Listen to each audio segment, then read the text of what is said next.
What's up, everybody in the Everything Phoenix YouTube Live Nation? This is Kelly Cook. We are going live here today. It is Monday, the 18th of March.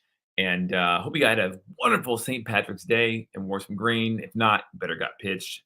I am Irish, partly Irish. So St. Patrick's Day was a cool day. I was spending it with my family doing sports actually at a tournament, but it was a great day, guys. So we're going to dive into today without further ado. And we are going to talk about water. I know we talk a lot about water, but we haven't talked about water for a while on this show. So we're going to talk about it today. And we're going to give you the most updated information on what's going on with the water issue, or is there even an issue in Phoenix when it comes to water?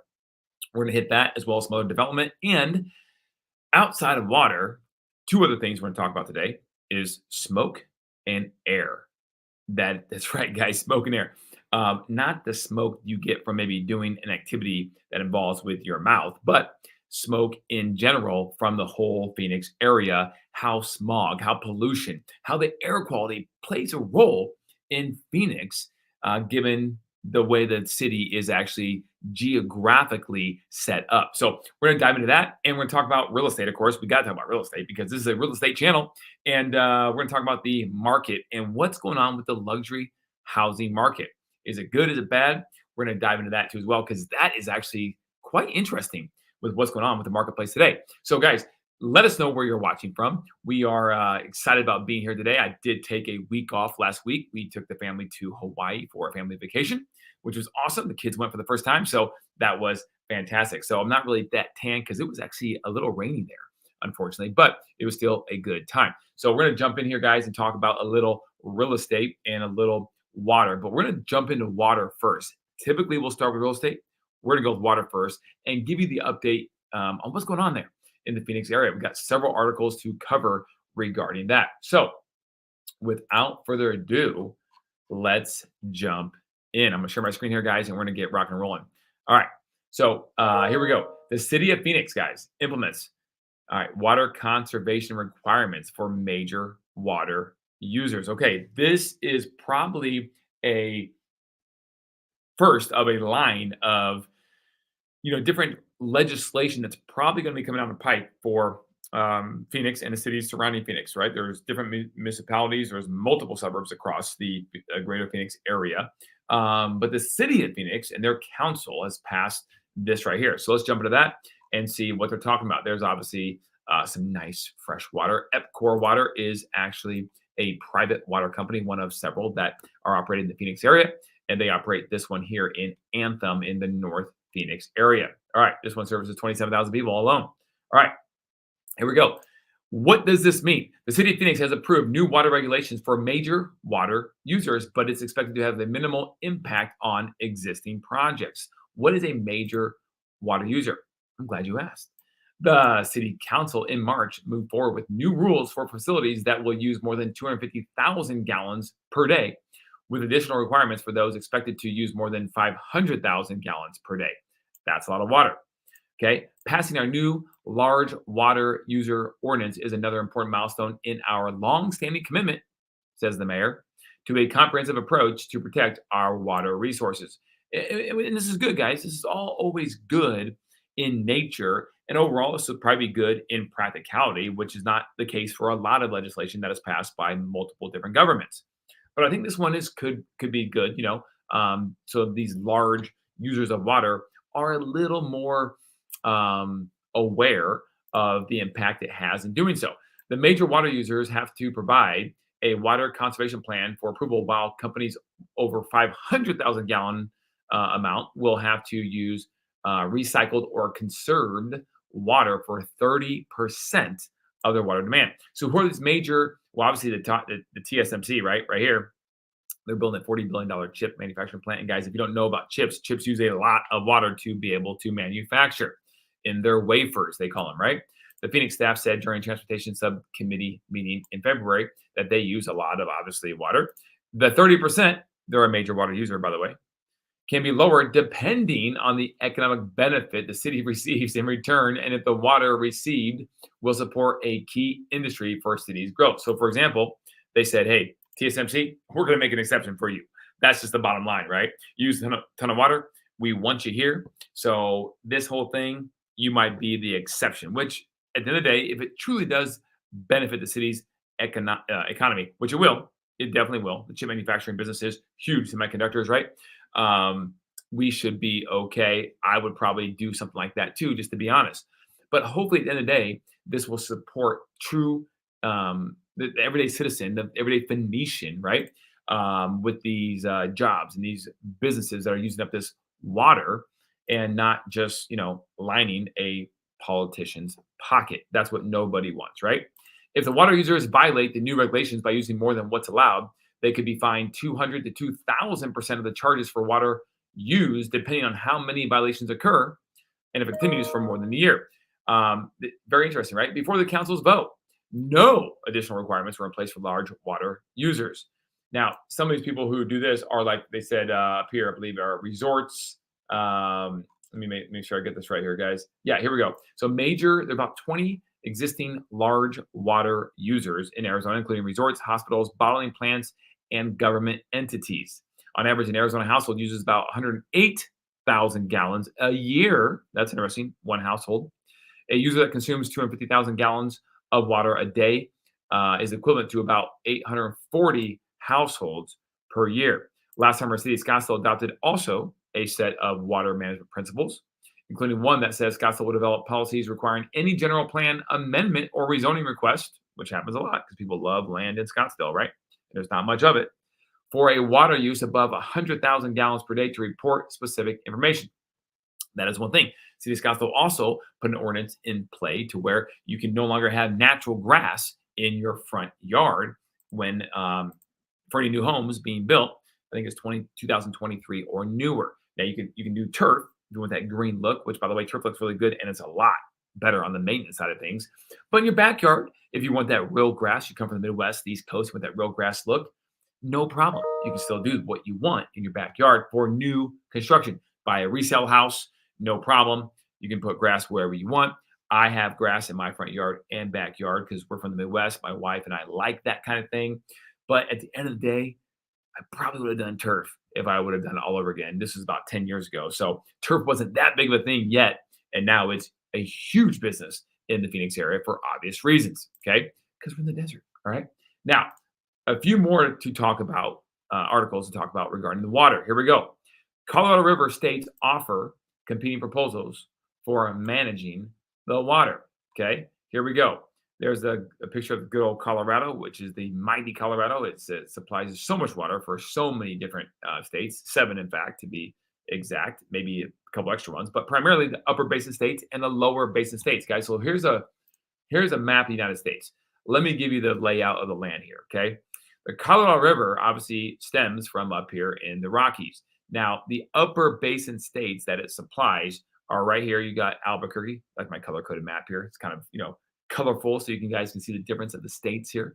You have New Mexico, you have Colorado, Wyoming, and Utah. Those are the upper basin states. They are at odds right now currently with the lower basin states, which use primarily a ton of water from Colorado River. Nevada, California, and our beloved state of Arizona. 3 lower basin states. So the problem now is who's going to cut more and who should be able to use a certain amount of water, the lower basin states or the upper basin states, okay? So here we go. The 7 states that use water from the Colorado River proposed competing plans to the federal government this week on the river's future management, with upper and lower basin states offering their own visions. Arizona joined California and Nevada with a plan that calls for a new framework for measuring the amount of water in western reservoirs and a method for distributing water cutbacks accordingly. This is in play through 2026. And then hopefully something else is in play to extend beyond without the federal government having to regulate or getting involved. This is the whole point of this, guys. So we'll see what happens. If they can't agree upon it, then obviously the federal government is going to get involved by 2026. That's the idea. Okay. The proposal from the upper basin states, which are Colorado, New Mexico, Utah, and Wyoming, puts into writing one of the most repeated talking points that they bear the brunt of climate change, which is reducing the amount of snow in the mountains, where the Colorado begins. And any new rules to that river need to reflect that. Okay. So we can no longer accept the status quo of Colorado River operations, says Vicki Mitchell, the Colorado's top water negotiator. Guys, did you know that these states have a government role that probably gets paid really well that is the top water negotiator? They have multiple water rights negotiators. I had no idea. But each state has one person that's in charge, the head person, right? And they all negotiate with other state water negotiators. It's crazy. I had no idea, guys. But that's how this works, right? That's their sole job, okay? Which makes sense to an extent, right? Because water is clearly very important. She says we want to protect the system and ensure certainty for the 40 million people who rely on this water source. Then we need to address the existing imbalance between supply and demand. That means using the best available science to work with reality within the reality and the actual conditions of Lake Powell and Lake Mead. We must plan for the river we have, not the river we dream for. Okay. Neither plan is final. Federal and state officials have targeted mid-March for states to submit their plans with the aim of giving the current administration time to implement any new water rules in case the November's election brings a change of the administration over there in Washington, D.C. Okay. It's the latest turn in a dispute over water management that stretches back more than a century, 100 years, guys. The current guidelines for sharing the river expire in 2026, and states are trying to agree on new rules at a time when climate change shrinks the river and increased pressures on states to rein in their water demand. And yet, guys, at the same time, where is most of the population growth? The Southwest, the West Southwest. Now, obviously, people are moving to Florida. A ton of people are, obviously, in the South, South Carolina, North Carolina, Alabama, Georgia, etc., as well, Texas. But in the Southwest, there is an explosion of new population, the migration of population, especially when it comes to Arizona, Utah, and even Colorado, right? There's an explosion of population. So this needs, and Nevada, definitely Nevada too, right? This needs to get figured out. So now let me share my screen and go back to what they're going to wrap up saying here. Upper basin states want to lower releases. So that's where the water is originated, right? In the upper basin states, and it flows down to lower basin. Well, they want to withhold some additional water from being released down to those lower basin states. Now, here's the problem, guys. Let's just cut to the chase, okay? I'm going to save the article for a second. The problem is the state of California, okay? Now, hold on. Before you're in California, you go, oh, I can't believe you said that. Hold on. I'm not saying you're a problem, meaning like you guys are bad people or whatever. There's actually a lot of benefits from being the problem, meaning they have the most water usage and they have the most rights grandfathered from decades and decades and decades ago in which they are allotted so much water. Now, the main reason is because of agricultural, okay? Agriculture. Now, there's obviously a lot of people that live in California, so you have to supply water to all the population in California as well. But guys, here's the deal. California has probably the most agriculture out of any state combined in the country in terms of variety, different fruits and vegetables and all kinds of stuff that are grown because of the climate there, right? So you have to feed California, that water. Otherwise, we're going to have bigger problems when it comes to food supply and prices going up for food, which are already high due to inflation across our country. So you have this push and pull situation where you can't just cut. I mean, listen, there's people in Arizona. I'm from Arizona. We want water too. No doubt about it. We're coming up with new technology, guys. Did you know, by the way, I said this before, I'll say it again. Phoenix is the second leading technology city for water conservation in the entire world behind Tel Aviv, Israel. So we're really doing our part from the technology side and continue to get better on technology to reclaim and conserve and reuse water. So that's good. I think some of that needs to be in other states as well. But California, again, you have a lot of people need water. You also have the agriculture part, which is going to have a domino effect if they don't get the water they need for the agricultural side because there's so much grown there. Now, that's very surface level. There may be other arguments when you get down into the nitty gritty of the contracts and the water rights of different states that are maybe outdated because they've been signed in 1942 or something like that, right? So we'll see what happens where it goes. But it's a catch-22 because of all the agriculture that California actually has. Now, other states have it too. Don't get me wrong. We have a lot of agriculture, actually, believe it or not, in Arizona. Even though it's blazing hot in the summertime, we actually grow a lot of fruits and vegetables, to be honest with you. It's pretty crazy, but it works. Just not to the extent that California does, right? So here we go. So you have this upper basin versus lower basin. And lower basin leaders call this suggestion impractical. Weird. They don't agree with it. They want their water. I don't blame them. Okay. Arguing legal interpretations till we're all blue in the face doesn't do anything to practically respond to climate change, says California's top negotiator of water. Okay. The upper basin states proposal also specifically mentions mitigating dead pool when levels drop so low that water can no longer pass through the dam at all. So here's the deal: the lower basin states did take the bull by the horns here, some initiative, unlike upper basin states at this time. Now, upper basin states are trying to draft something, but the lower basin states did draft a proposal for the 3 more years until 2026 to cut back on water usage for the next 3 years. So they're trying to do their part to an extent, obviously, which is showing good faith. But again, if they all can't agree by 2026, there'll be a bigger issue at hand where the federal government will have to obviously step in and intervene and dictate all of it to an extent. And who knows what that could entail. But as of right now, let me be very clear, guys. So that's the high level. As of right now, let me be very clear from the standpoint of this. Arizona, micro down to, or niche down to Phoenix, okay, which is what we're really all about on this channel, is everything Phoenix, right? All the suburbs in Phoenix, except for 2, have a 100-year water assured supply, okay? And it's assured. They have a certificate that's been issued. It's assured. How do they know it's assured? Because, not because they're making it up, because of the aquifer system, the groundwater that is stored below the city of Phoenix and outlying areas. There's huge aquifers that have a lot of water that is stored there from surface level water like the Colorado River and obviously other groundwater supplies. So that all being said, right now, Phoenix has this rolling 100 guaranteed year of water supply in all the suburbs except for 2, and that's Queen Creek and Buckeye. That all being said, Queen Creek has 92% of their town of Queen Creek actually assured by that 100-year water certificate. There's only a small portion that's not, and yet they're still building houses down there. Same with Buckeye. So that all being said, there's no panic. There's no water issue right now. Do we need to look forward to the future and conserve and continue to conserve and find methods to reclaim water, et cetera? Absolutely, we need to, and we should not delay on that.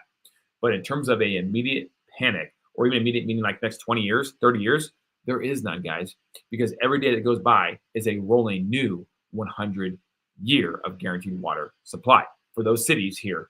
And again, primarily because of the groundwater aspect. So this is all surface water we're talking about, which is very important, and that's future water for us that we need. They all work together, surface water, groundwater. But again, no panic, no issue in the short term whatsoever for the Phoenix cities, which are the most affected, arguably because they are the most population in the driest climate in the state, outside of obviously you have Yuma and Tucson, but in other areas, but they're not as heavily populated as the Phoenix area. Woo! Okay, that was a lot of information about water. I'm going to give you just a little bit more, and then we'll move on.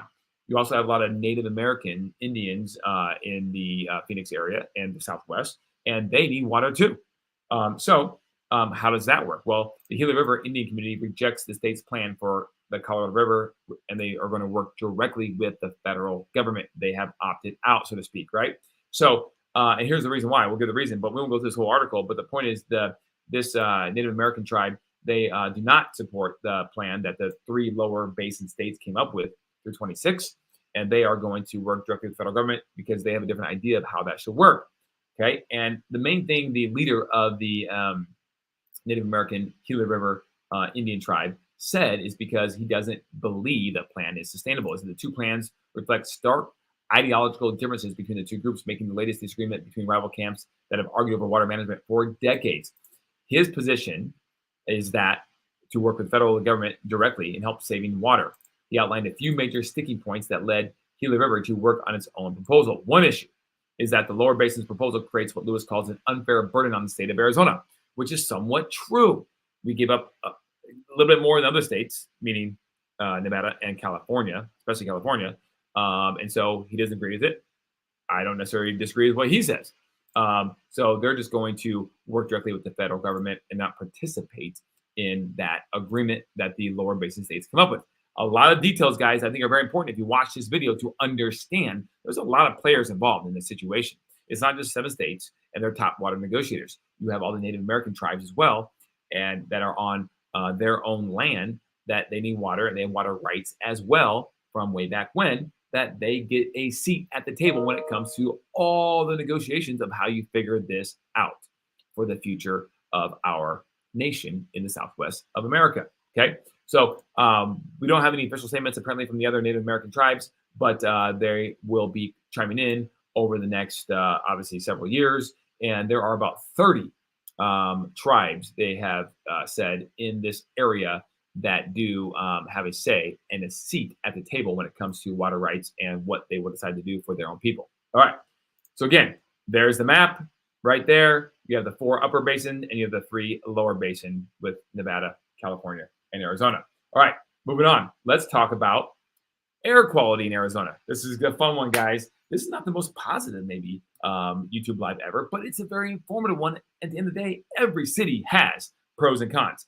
There's no city that has all pros. And if there was, you should go there, and I should move there too and do a YouTube video on that city, right? But instead, we're here talking about the good and the bad and the ugly, so you are fully informed. That's the whole idea. But what Arizona and Maricopa County are doing to manage smoke air quality. Here you go. There's a picture of some smog. See the mountains in the backdrop? Hope you can see it on your screen. They are a little fuzzy. Why? Because we have smog going on here in Arizona.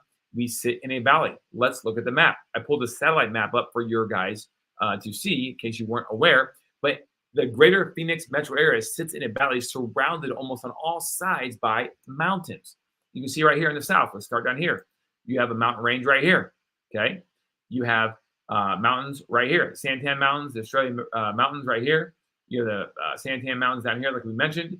Over to the east, you have the Superstition Mountains range over here. You have the McDowell Mountains up here by Scottsdale and Cave Creek to the top by Desert Mountain up here.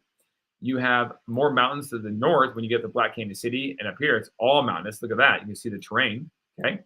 And then to the west, you have the White Tank Mountains over here. So the whole area, although it meanders, the interstates, the population, etc., meanders through some of the mountain ranges, like down through here, where it's a little more flat, you have mountains surrounding almost the entire metro area, which makes it problematic for air, fresh air, to move in and out of the city. So, by that being said, the American Lung Association designated the Phoenix Mesa area in the top 10 most polluted cities by ozone and by year-round particle pollution in its State of the Air 2023 report. So, guys, if you have asthma, if you have lung issues, you need to know this. Maybe Phoenix won't be the best place for you to reside full-time in. Okay, let's just be honest. It may not be for everybody. Now, I personally don't have any lung issues or breathing issues, so when it's hazy outside or crystal clear, either way, it doesn't really affect me at all. I just go about doing my business. I go for a run. I'll work out. I'll do whatever it takes as a normal, live my normal life, no matter what the situation is, because I don't have those issues. But if you do, I'm sure this probably, I can't speak, 'cause I'm not an expert on that, but I'm sure this might have an effect on that, guys. But let's talk about it. Smoke management and air quality are huge issues in Maricopa County, which is pretty much the whole greater Phoenix area. The American Lung Association has voted the top 10 city for the worst pollution and air quality. The county department looks at smoke readings, particularly during the fall and winter seasons. During the winter, Maricopa County experiences a temperature inversion. This inversion creates an atmospheric lid over the valley that traps polluted air. Under normal atmospheric conditions, air is warmer near the ground and colder at higher altitudes. In temperature inversion, the situation inverts, obviously, no duh, and cold air at the surface gets trapped under a layer of warmer air. Okay, that's how it works. When our monitors read high levels of smoke and the federal health standard set by the EPA, we issue a no burn day in Maricopa County. All right, the department looks at PM 2.5 or particulate matter. That is 2.5 microns in size, which are easily inhaled and pose the greatest health risk. Now, again, if you have lung issues, you probably know all about this. I don't, but this is how it's measured, according to the EPA. All right, the EPA matter is caused by a mixture of solid particles that attach to liquid droplets in the air. Dust, dirt, soot, and smoke particles are among the types of that particulate matter. All right, it most likely comes from construction sites, unpaved roads, fields, smokestacks, and fires. Now, we know a lot of smokestacks in Phoenix, so we just don't have a lot of that type of industry from way back when. But we do have a lot of construction going on because it's growing, and that's the biggest thing. Then, of course, we have forest fires as well sometimes. So here we go. No burn days enforced with fines. But real quick, the biggest day is pretty much January 1st because of fireworks, right? Fireworks, and then July 4th, that area, but more so January 1st. Why? Because when it's cooler outside, it's more ripe for these type of conditions based upon the inversion we just talked about. All right. No burn days enforced with fines. We talked about that. There are no burn days they issue throughout the day where you just can't do that. You can't burn anything because it's already smog and smoky in the air throughout. And guys, you don't need to necessarily look at an alert or go on a website to know this. You just look out your window into the distance as far as you can, and you can see sometimes when it's a little smoggy because it's not as clear. And in those situations, maybe it's better for some people to stay indoors if they have lung situations or breathing situations. But for the most part, I will tell you guys, I think most people don't really, again, in my circle, they just go about their business doing their thing in Phoenix, and it doesn't seem to be a big deal. But I'm sure it probably is for somebody who has lung type of problems. Okay, just want to make you guys aware of that because it's a real thing, and this would be a con when it comes to living in Phoenix for certain types of people. Okay, and it just talks about no smoke days, no burn days, that kind of stuff, right? So again, it talks about how fires are important for the forest ecosystem, which we have just to the north of Phoenix, right? Where you saw that terrain where it gets a little more mountainy and some foresty as you get from the Flagstaff, especially a couple hours north and Prescott, those areas. Some forests depend on that, obviously, for the normal ecosystem. But again, down in Phoenix, it can create that smog because all smoke sits there and the mountains don't allow it to breathe and get out, and it can cause some breathing issues. All right. Okay, let's go to the next one here. And then we're going to wrap up here in just a couple minutes. Several Valley cities, this is very important, I think, for a lot of people. You may want to know this. Among least financially distressed, with one exception. Interesting. Okay. What are those cities? Here we go. Residents of 4 Valley municipalities are among the 10 least financially distressed cities in the nation, with those from one more not far behind them, according to a new report. So here we go. Phoenix itself, not good. Other suburbs, good. Here we go. Let's just get right to it, huh? Scottsdale, the nation's list at number 3 and 4. Go right behind it. Glendale was 9, and outside the top 10 was number 11. Conversely, on the opposite end of the spectrum, closer to the not so good side, Phoenix was the 17th most financially distressed city. Okay, what is this measured upon? Good credit score, and average credit scores, change of credit scores, all these financial figures, right? Number of accounts in distress, bankruptcy filings, things of that nature. Okay, but here's the list right here. Let's get to it, huh? The most distress, Chicago. I'm sure you never would have guessed that. Chicago, sorry, Chicago, but we all know y'all got problems financially, right? Houston, New York, LA, Dallas, Las Vegas, San Antonio, Atlanta, Riverside, California, Jacksonville, Florida. The least distress, here we go. Boise, Scottsdale, Arizona, number 2. Gilbert, number 3. Chandler, number 4. Des Moines, Iowa, 5. Lincoln, Nebraska. I'm from Nebraska. There you go, Lincoln. Shout out to you guys. Pittsburgh, Jersey City. Jersey City, that's an interesting one. Didn't think that'd be on the list.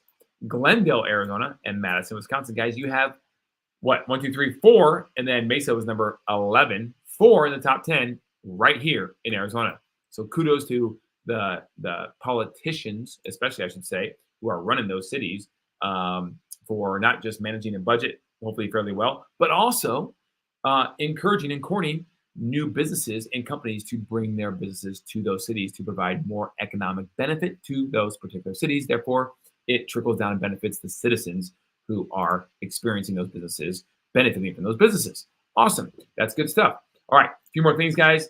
Buckeye has a 2,800-acre development for all homes that just North Star Ranch and just cleared another step in the approval process. So a lot more homes come to Buckeye, guys. Did you know? Did you know that Buckeye is enormous? But did you know that Buckeye is only 5% built out? Look at this.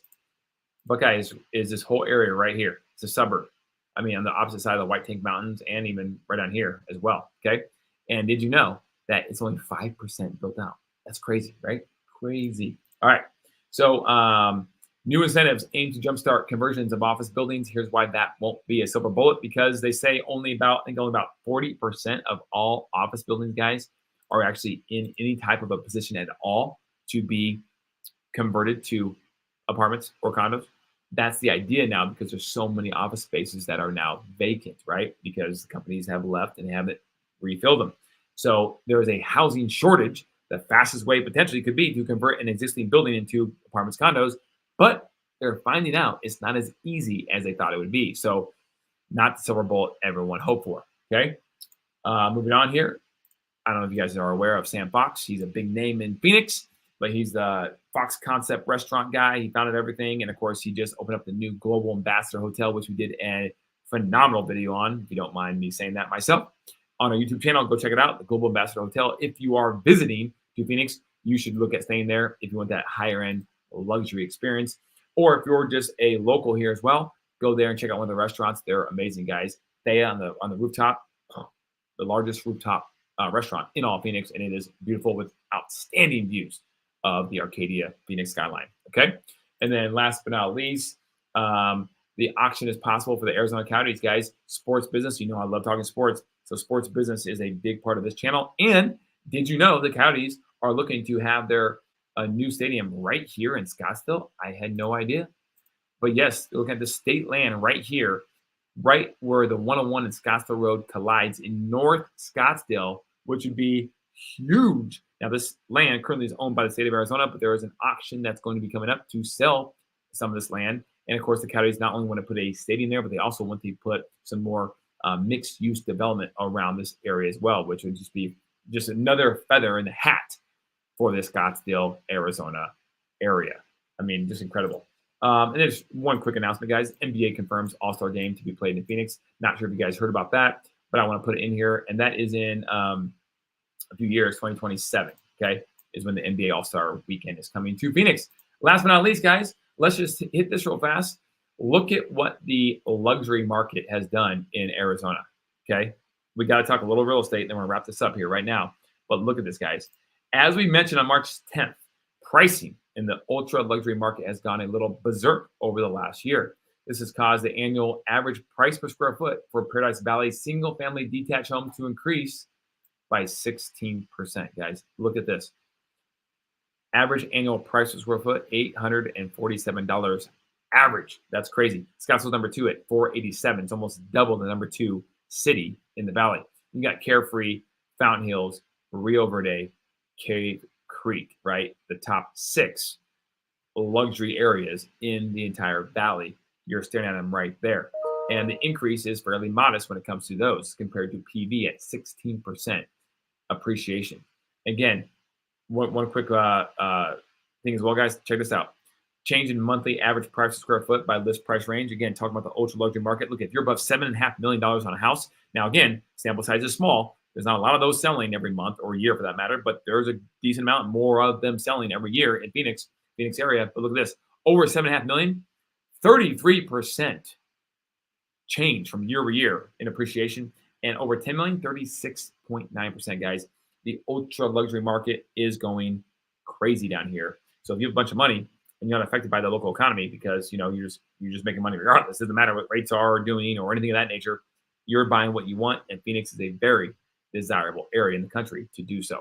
So still good numbers here in the luxury market. That's the regular luxury market, if you will. 5 to 7.5 million, 12%. 3 to 5 million, 4.4%. 2 to 3, 4%, et cetera, et cetera. Overall, look at that. Those numbers are all positive. That's very good for the economy here in Phoenix when it comes to the housing market. And then if you're in the ultra luxury space, good job. You're doing great. Sell that house. You're going to make a lot of money. And we'd be happy to do it for you. We just represented a couple different sellers. One sold for $5.3 million here in Scottsdale. We had another one at $3.2 million. And so we'd be happy to talk to you about your luxury house if you're looking for a good marketing plan on the luxury end. So guys, thank you very much for sticking here with us and learning everything about Phoenix, Arizona. Please feel free to comment below if you're watching a replay, and we'll answer any questions you have about any of this documentation or more in the future. And we will see you next week here. Same bat time, same bat channel. Until then, keep it classy, Arizona.